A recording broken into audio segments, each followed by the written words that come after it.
everyone. In my today's session, I'll be discussing about what is memory and its stages. Memory is the process of maintaining information over a time. Memory is the means by which we draw our past experiences in order to use this information in the present. Memory is the term given to the structures, processes involved in the storage and subsequent retrieval of information. Memory is essential to our lives. As we say, without a memory of past, we cannot operate in present or think about our future. Let's have a discussion about types of memories. The memory starts from sensory registers, then short-term storage, and then long-term storage. Input from the environment is put into sensory registers. We have haptic, iconic, and iconic. Short-term storage memory is also called temporary working memory, which is coding, control process, decision, retrieval strategies, and rehearsals occurred over here. In the long-term storage, there is a storage of permanent memory, and overall there is an outcome response when the inputs are put into short-term memory, so these are called output responses. A sensory memory allows you to remember sensory information after the stimulation has ended. Researchers classified memory more as a stages than types. They believe that all other memories begin with the formation of sensory memories. Typically, our sensory memory only holds information from a smaller period of time. Remembering the sensation of person touch or sound you hear in passing is also a sensory memory because your senses are included in this.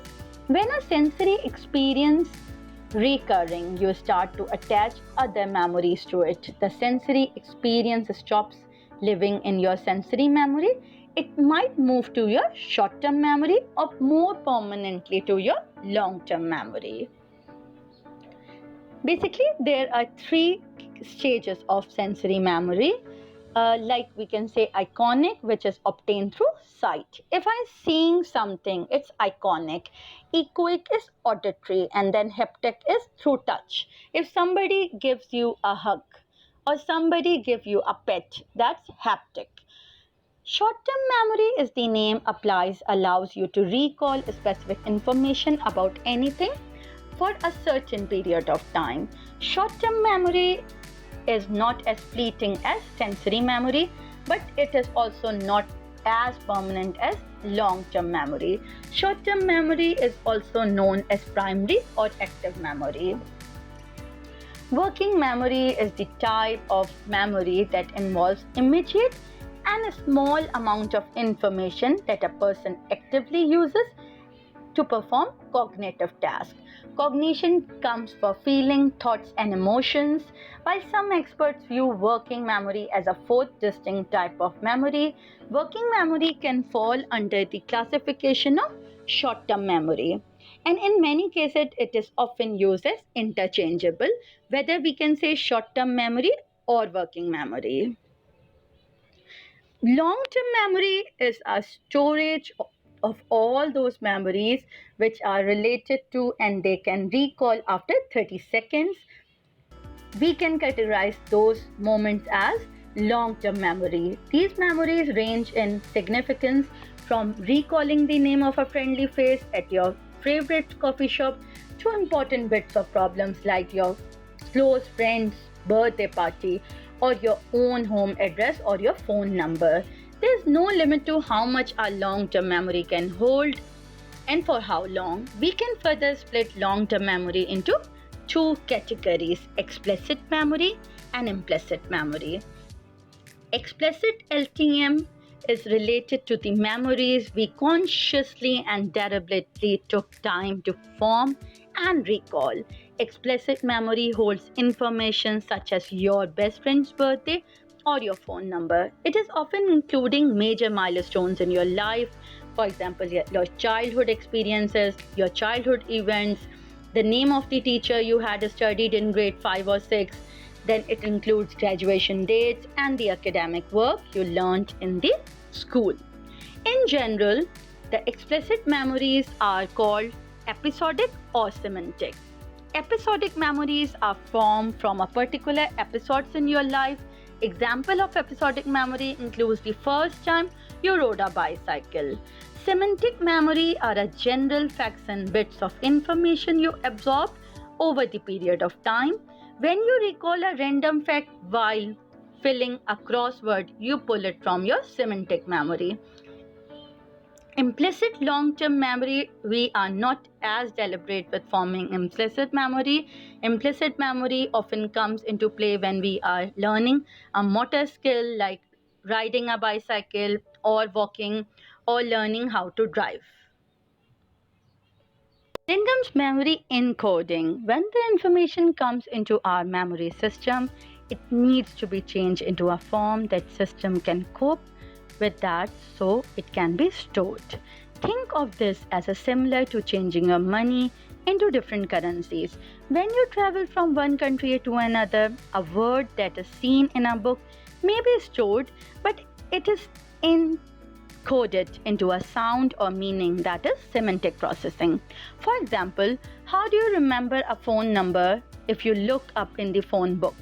If you see it, then you are using visual coding. If you are repeating to yourself, you are using acoustic coding by sound. Evidence suggests that this is the principal coding system in short-term memory.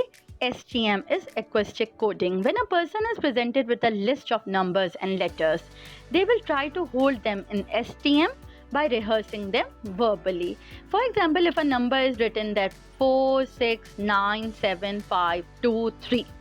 If I say 4, 6, 2, 5, 9, 7, if I break the numbers and I am doing the rehearsal, it is a verbal process regardless of whether the list of items is presented acoustically, someone reads them loud, or you are just saying on a sheet of paper. The principal encoding system in long-term memory appears to be semantic coding. However, information in LTM can also be coded both visually and acoustically. Chunking. Chunking is the information of items into familiar or manageable units or chunks. However, when the chess pieces are randomly arranged on a board, chess experts and non-experts do not differ in their memory for the pieces. The chess experts remember grouping or chunks of a meaningful units when the pieces lose meaningful groupings, and the experts' working memory capacity is similar to that of the others. Memory storage is into long-term memory and short-term memory. There is a magical number 7 plus or minus 2. More adults can store between 5 and 9 items in their short-term memory. Miller put his idea forward and he called it the magic number 7. He thought that short memory capacity was 7 plus or minus 2 items because it has a certain number of slots in which items could be stored. Memory retrieval refers to getting information out of storage.